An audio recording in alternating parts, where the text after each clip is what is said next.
Hello everyone, thank you for tuning in into my channel. My name is Ketley Charles. As you can see my Pan-Africanist flag here. I am 100% Pan-Africanist.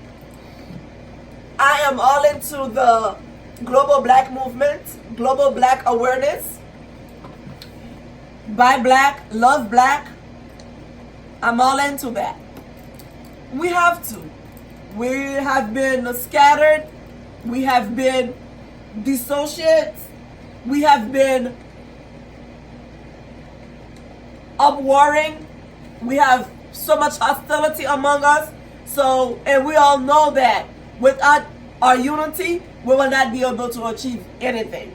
So, thank God, due to few things that have passed over the past years, that we all come to that conclusion that we must unite, we must stay strong, we must have one voice, we may have disagreement among us, but however, when it comes to the unifying our people, when it comes for us to stay together and be part of that global black movement, it's a must. And it's going to be like that. It's going to be like that.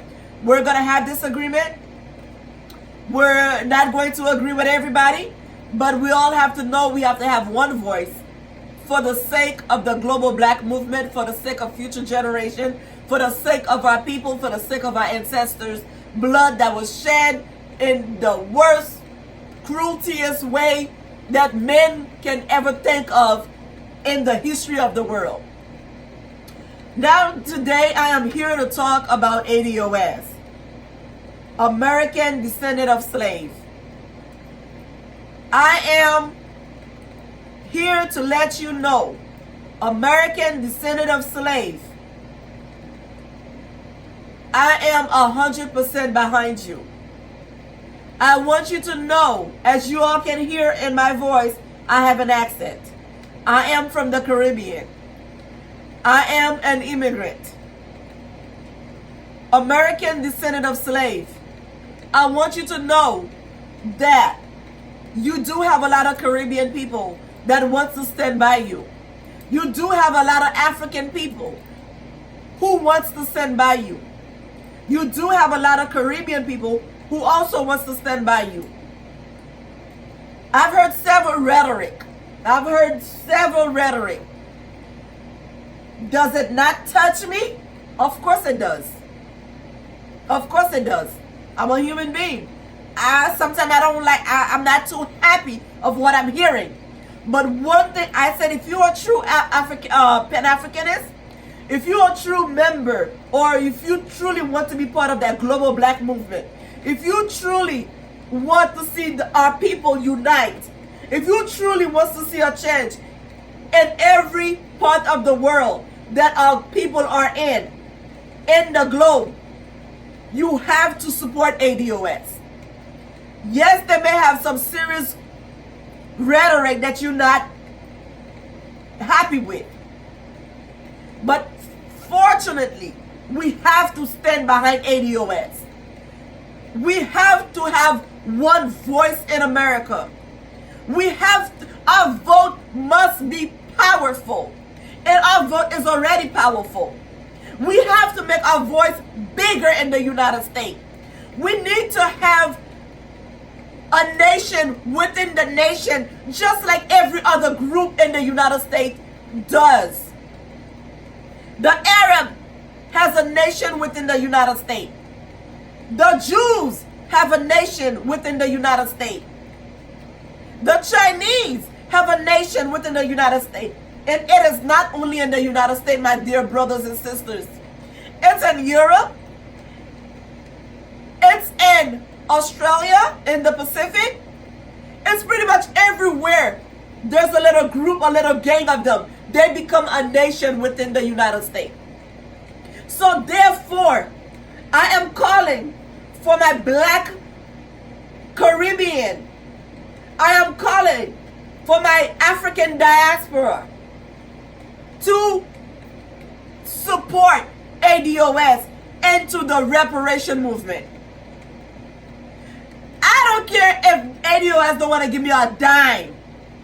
And in that reparation movement. I don't care if the ADOS say they don't want me as a Caribbean woman to be part of the reparation. I want to support ADOS and getting the reparation. And I also believe that as global black, we need to have our own party. We need to team up and have our own party. I don't know what we're going to call it. I don't know if we're going to call it independent or global. I don't know what we're going to call it. But we need our own party. Far too long, we've been suffered, tortured, marginalized, gentrify us. Far too long, they've been treating us they treat us worse than the untouchable of India. They treat us worse than, I don't know, animals. Because animals in the United States and Europe has more value. Animals in the United States and animals in Europe have more value than us black people in the United States or in Europe. Even in Asia. Asia would follow the same suit that the white people are doing. Whenever black people go to China, Malaysia, Vietnam, Korea, anywhere in Asia, if they're not, when they find out they are black American, they tend to be a little bit more lenient. But the moment that they find out they're from somewhere else, that they cannot identify with America, they treat them like dirt. Why? Why do they do that? They do that simply because of the way they've noticed that how European and how American have been treating us. Far too long we've been treated like as the bottom of the barrel in the global globally. Biologically, we're superior than them. Physically, we're superior than them. We were the first empire of the world. Everywhere we go, we prove a point. Everywhere we go, we prove a point as showing them that we can be part of that society, if not better. For almost 500 years into the United States, there wouldn't be a United States without black American. And the contribution of the Caribbean and African throughout the movement, throughout all the movement of the black American in the United States. I understand ADOS feel some type of way for the sake of their blackness, for the sake that they are our brothers and sisters, for the sake that we know we're not gonna we're gonna do just like England has always been doing to the United States. Whenever America is going to fight and Americans need help, the England always volunteer to go and fight for them, whether the war is reasonable or not reasonable. When Bush was going around and said he had mass destruction, Iraq had mass destructions, weapon of mass destructions. When they were going around and said they have a weapon that looks like mushroom clouds. When they went and they did not even give the international UN, the international committee, to even go and do a full inspection. And Saddam Hussein did not have a huge media to really expose and sell himself as if, no, they're just bullying and attacking me. What did England did? What did Tony Blair, what did they do? They jumped right in that wagon and go and fight for America. Because they stepped through thick and thin. They've always been behind America. ADOS. If I am the only immigrant that's going to stand behind you, I'm going to stand behind you. And you don't have to give me one dime in your reparation. If I have to hold a vote for you, ADOS, I will, because we need to stick together. We need to have one voice in this country. I tell my Pan-Africanist people, find a way. If we're hearing hatred and the ADOS movement towards black people. Find a way to reach out to them, to let them know that it's okay for you to say you want America to pay for slavery for descendant of slavery and no non-descendant of slavery. We got that, and I got it. But you cannot separate us from us and say that we are a different tribe. We're we may be a different tribe, but at the end of the day, we're a different tribe under an umbrella. Let's put it like that. How about that? Let's put it like that. You're right. We are different tribes, but we are under an umbrella. And the umbrella is, we're black. I don't care if we were in the United States before Columbus, which we were. Okay? Because black people have migrated out of Africa for centuries. And we all know that because we have evidence all over Asia, all over South America, all over the Caribbean, all over, that shows that African people have been migrating for a very long time out of Africa. I understand. You are a tribe of the transatlantic slave trade, the descendant of slave. I understand that is your tribes. I got my tribe, Jamaican has his tribe, Trinidadian has their tribes. We all got their tribe. And it's true. We all may be under that umbrella of black, but at the same time, the cultures is a little bit different. The culture, it is different. Jamaican do things a certain way, Haitian do things a certain way, Trinidadian do certain things, Dominican do things a certain, Black American do things. The culture, it is different. I understand that. But keep in mind, my Pan-Africanist people, I want y'all to know, I want y'all to reach out into our ADOS brothers and sisters and let them know, yes, you could be a tribe in the United States, but at the end of the day, when we're dealing with something that affects black people, we need to have one powerful voice. What do the ADOS want that the Caribbean don't want? What do the ADOS want that the African living in America don't want? Or the Caribbean living in America don't want? The ADOS want good school. We want good school. The ADOS want good environment. We want good environment. The ADOS want good neighborhood. We want good neighborhood. All the good things that the ADOS are talking about, we want it to. So we must support the ADOS. If the ADOS have, we have. Whether it is indirect, we still have. Because right now we don't have. We don't have.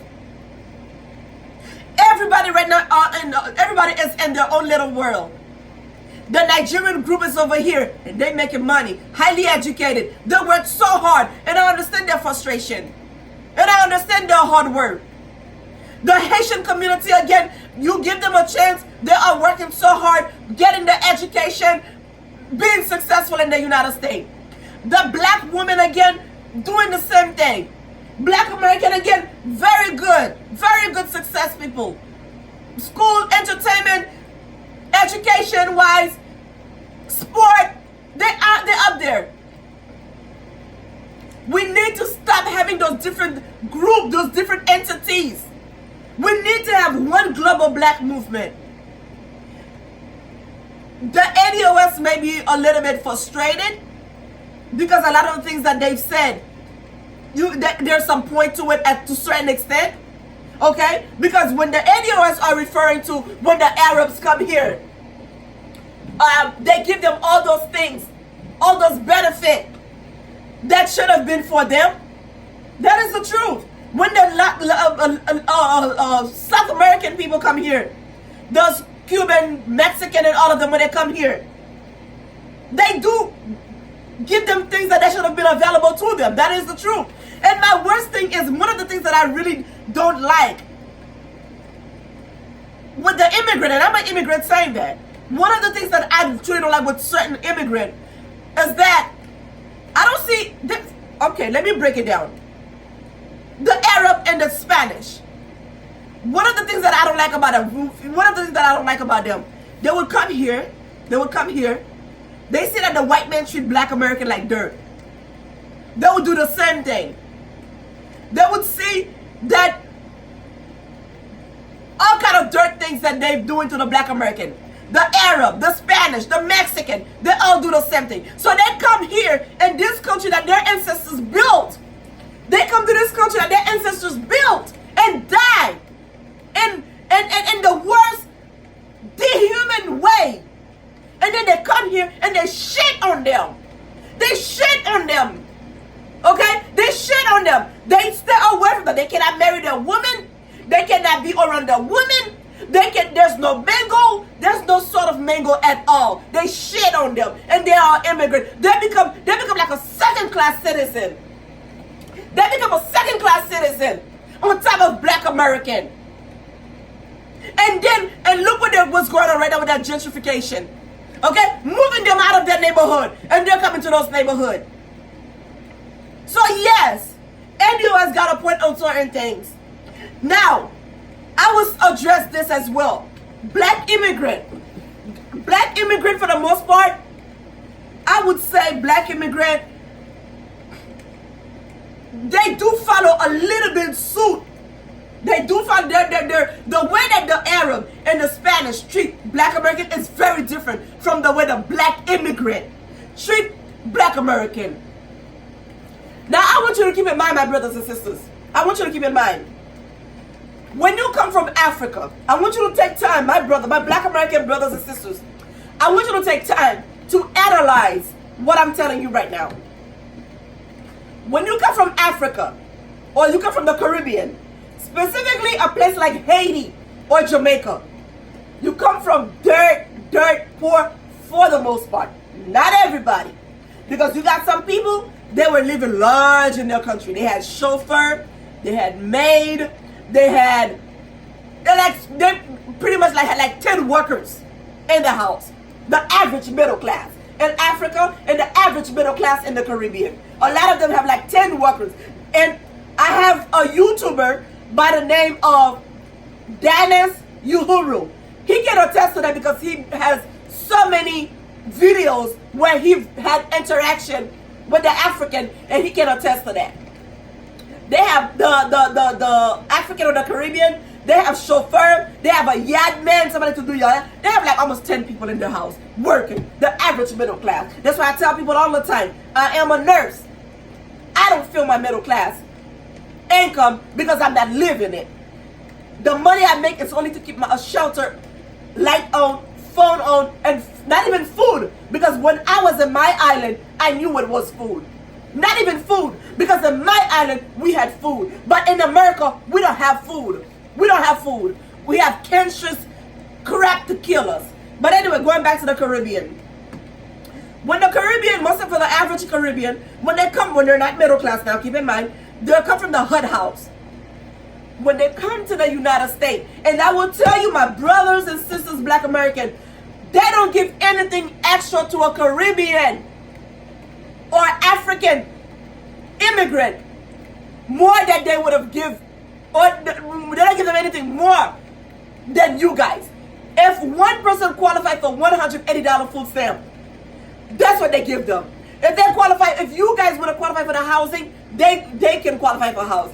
It's like they don't give. In other words, the Chinese, the Arab, and the Spanish, they're the one who get the big stuff, like loans, and they don't have to worry about redlining. They are the one. But the Caribbean and African, the government don't give them anything extra, but a little house, a little food stamp, and maybe a little cash to get on by until they can find a job. And they constantly on them try to find them a job. The Lutheran Church and the Catholic Church constantly on them, trying to make them find job so that they can literally get on their feet and get stuff together. Okay, now let me tell you the little issues that I've noticed that why some Caribbean or African come here and be a little bit disrespectful to Black American. They come from a hut house, whether they're in the Caribbean or whether they're in Africa. When they left the hut house, okay, they had no running water. Keep that in mind. No running water. They have no electricity. I'm living testimony. That's where I'm from. That's where I'm from. No running water in my house when I was in Haiti. No running water. No electricity. Okay? Africa as well, okay? In a hot house. And when it's raining, if it's raining hard, you hear the water on the roof. And then when it's hot, during the summer, baby, you cannot stay inside. You always have to go to the waterfall, or you often have to keep eating watermelon. That's what we eat a lot in the Caribbean, okay? Mango, blah, blah, fruit of the season, to refreshing yourself because of the heat, okay? Because you don't have no AC in your house, no electricity. But anyway, my brother, my sister, Black American, when we come from those kind of lifestyle and of the Caribbean, of Africa, and we come here, and let's say we come here, okay, let's say the earthquake of Haiti came, okay, or a natural or some kind of political issues going on in Africa, and the army went to go get all these people, because the army is the one who bring them here. The army bring them here, and then they put them into different social services to locate them in different part of the area in the United States. And they, another thing again that they do, they make sure that they don't put them into any ghetto area, because they already teaching them to stay the hell away from Black American. Yes, they do that. Yes, they do that. They tell them to stay the hell away from Black American. Yes, they do that, because you know how the media does already. And the media are not only doing it, but they also do it again. Tell you that you gotta do drugs, all kind of craziness, issues to divide us, to keep us divided. But anyway, my brother and my sister, when we come from those African hut house, or we come from the Caribbean hut house, okay, no running water, no electricity, we come to the state, and they put you in a nice 3-bedroom, 4-bedroom, running water, 2 bath, running water, okay, with electricity. And you can go to the supermarket, beautiful supermarket, that most countries in Africa, or most countries in the Caribbean don't have. Because we have a lot, what we have in the Caribbean and Africa is more open doors market, like flea market. We have a lot of that. And by certain time of the day, you know how you could get up here and you go to Walmart at 1 o'clock, 2 o'clock in the morning? There's no such thing in the Caribbean or in Africa. Okay? Now, with the Chinese, it's about to happen. But before that, no. You got to do whatever you got to do before 7 o'clock. Because by 6 o'clock, 7 o'clock, they're wrapping up. The flea market is going to be closed. But anyway, when you come to the United States, they put you in a 3-bedroom, 4-bedroom with 2 baths, with electricity, and you have access to food and all that. Oh my goodness. Think about what I'm just telling you. You feel like you are in heaven. And what do they do? And you have parents. You have your mom and your dad. Let's say you came here when you were young. You have your mom and your dad that kept on stressing out. Mom and dad keep stressing out. You got to do better than me. You have an opportunity that I did not have. Keep telling you that. That's why history is very important. They keep let it remind you of your history, of where your family come from, of this and that. So when we come here, the expectation to graduate with 4.0 is that's what they expect. The expectation to go to college is a must. Even in Africa, they don't even play with a social degree. They don't even know what is that. Even in Africa, they don't even know what is trade. Because they tell you it's the people that cannot send their kids to school in the Caribbean that send their kids to go learn a trade.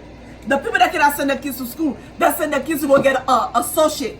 Because what the well-to-do parent always aiming for the kids to do is go get a master's degree, a PhD, doctor, lawyer, engineering. So that's when those kind of group of immigrants come to the United States, they devour education. You see them today, they're CNA, tomorrow they're nurses, they're doctors and lawyers. So they may have a huge, strong accent, but they're going to become successful. So when they come in the United States, that's when the little conflict comes. When they come to the United States and they do it, that's when they start looking down on Black Americans. They're like, damn, if we could do it, why they didn't do it? That's when they start calling you lazy. That's when they start calling you that you're uneducated. That's when they start feeling that they are better than you. But because now we know that of a common enemy, we know I'm addressing my Caribbean people and my African people. We know our common enemy we must put a stop to it. We must encourage our brothers and sisters of Black American to tell them that the old way of 1950, 1940, 1930, 1960 is the best way to raise your kids.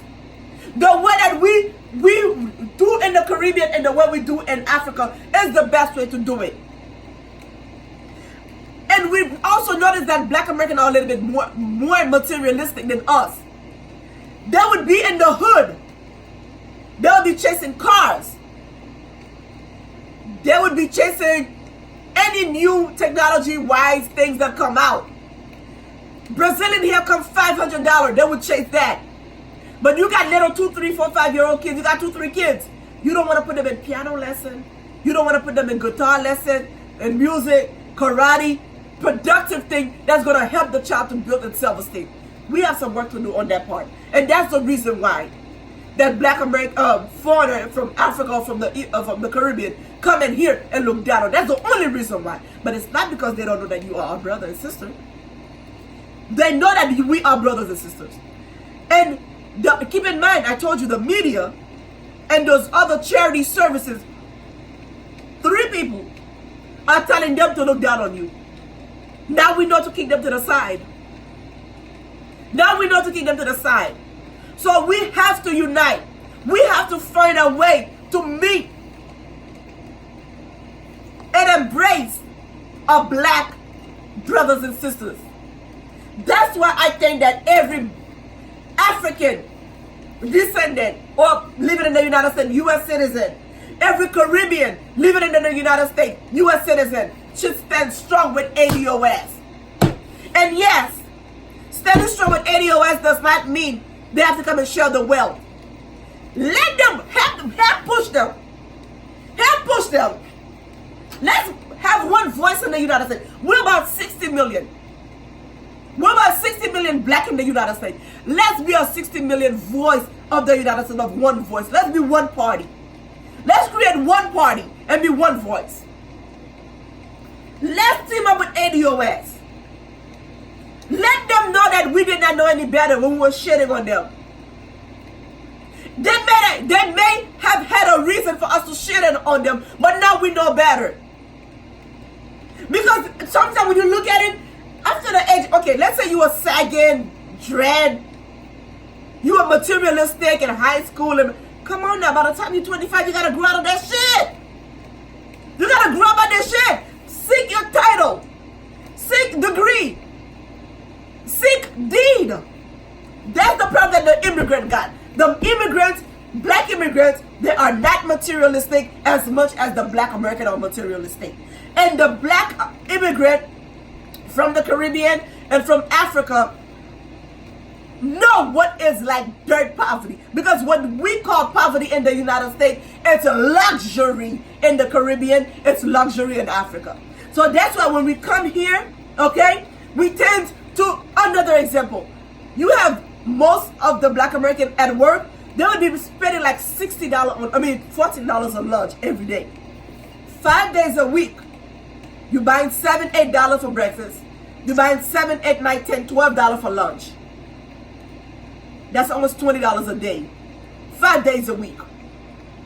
Whereas you have the Caribbean, they would bring their food and eat at lunchtime. And what the Black American would say, that shit is stink. What is that you eating? That's nasty.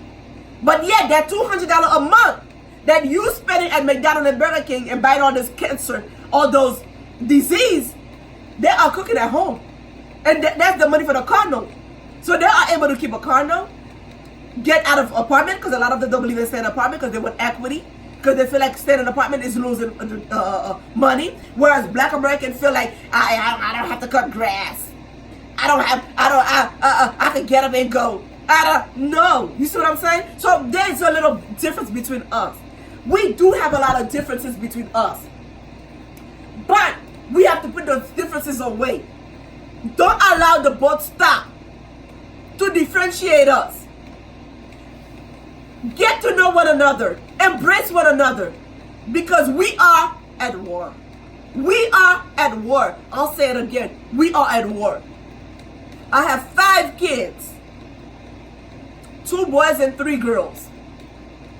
I don't know what the future gonna look like for them in the United States. I see that they're trying in Africa. I've noticed that they're trying. But knowing those African coon, those government coon in Africa, ain't no telling when the Chinese going, whether they're doing a soft colonization, but ain't no telling when the Chinese going to come and really rule. Because I will tell you this much, the Chinese do not want to go back to the poverty that they were in 45 years ago. Right now, it's up for the African to say to themselves, you know what, I'm going to use that ride and become successful in Africa while the Chinese coming to support us. But knowing them, we know that they are coons. Ain't no telling what's going on. I don't know what's the future for my 5 kids. I don't see the future for them in the United States. Okay? So, ADOS, you got my vote. I got 3 adult children that can vote. ADOS, you got my vote. I'm going to stand strong by you.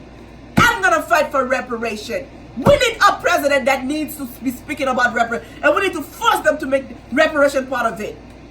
We need to give them heat. ADOS, you are a tribe. Yes, you are a tribe. Jamaican is a tribe. Haitian are a tribe. African a tribe. We all got our own little culture. We all like our rice a certain way. We all like our chicken a certain way. We all like our vegetable a certain way. We do things a little bit different a certain way. But one thing that we all know, we're gonna have to act like Tony Blair, and I don't call it Great Britain. They're not great about Great Britain. I call it Bad Britain. That's how I call it. I don't call it Great Britain. I call Great Africa. Yeah, Africa the Great. But I don't call Britain Great Britain. I call it Bad Britain. The same way Bad Britain always team up with the United States.